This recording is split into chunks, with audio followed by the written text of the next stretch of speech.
السلام علیکم، آپ دیکھ رہے ہیں گولڈن ورلڈز اور میں ہوں ظفر اقبال۔ ناظرین، آج کی ویڈیو میں ہم آپ کو بتائیں گے اگر آپ کا ایمان زیادہ مضبوط ہے تو شیطان بھی آپ کی مدد کرنے لگ جاتا ہے، مگر کیسے؟ ویڈیو کی ڈیٹیل میں جانے سے پہلے میں آپ سے گزارش کروں گا جلدی سے ہمارے چینل کو سبسکرائب کریں تاکہ ہماری نئی آنے والی ویڈیوز آپ تک پہنچ سکیں۔ مولانا روم فرماتے ہیں، ایک شخص مسجد میں نماز ادا کرنے کے لیے اندھیری رات میں گھر سے نکلا۔ اندھیرے کی وجہ سے ٹھوکر لگی اور وہ منہ کے بل کیچڑ میں گر گیا۔ کیچڑ سے اٹھ کر وہ گھر واپس گیا اور لباس تبدیل کر کے دوبارہ مسجد کی طرف چل دیا۔ ابھی چند قدم ہی چلا تھا کہ دوبارہ ٹھوکر لگی اور وہ دوبارہ کیچڑ میں گر گیا۔ کیچڑ سے اٹھ کر وہ ایک بار پھر گھر واپس گیا اور لباس تبدیل کر کے مسجد جانے کے لیے دوبارہ گھر سے نکل آیا۔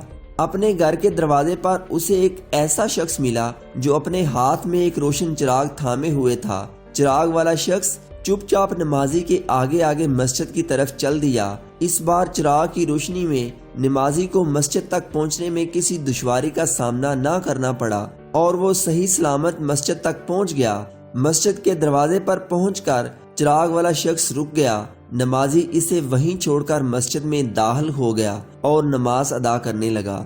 نماز سے فارغ ہو کر وہ مسجد سے باہر آیا تو اس نے دیکھا کہ چراغ والا شخص اس کا منتظر ہے تاکہ اسے دوبارہ چراغ کی روشنی میں گھر تک چھوڑ آئے۔ جب نمازی گھر پہنچ گیا تو نمازی نے اس اجنبی سے پوچھا، آپ کون ہیں؟ اجنبی بولا، سچ بتاؤں تو میں ابلیس ہوں۔ نمازی کی حیرت کی انتہا نہ رہی۔ اس نے پوچھا، تجھے تو میری نماز رہ جانے پر خوش ہو جانا چاہیے تھا، پھر تو چراغ کی روشنی میں مجھے مسجد تک کیوں لایا؟ ابلیس نے جواب دیا، جب تجھے پہلی ٹھوکر لگی تو اللہ نے تیرے عمر بھر کے گناہ معاف فرما دیے، جب تجھے دوسری ٹھوکر لگی تو تیرے سارے خاندان کو بخش دیا۔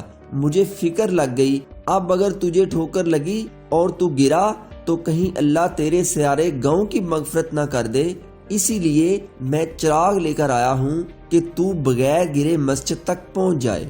دوستو، اس سے اندازہ ہوتا ہے آپ جتنا ایمان زیادہ مضبوط رکھیں گے اتنا ہی دنیا اور آخرت میں کامیاب ہوتے چلے جائیں گے۔ شکریہ۔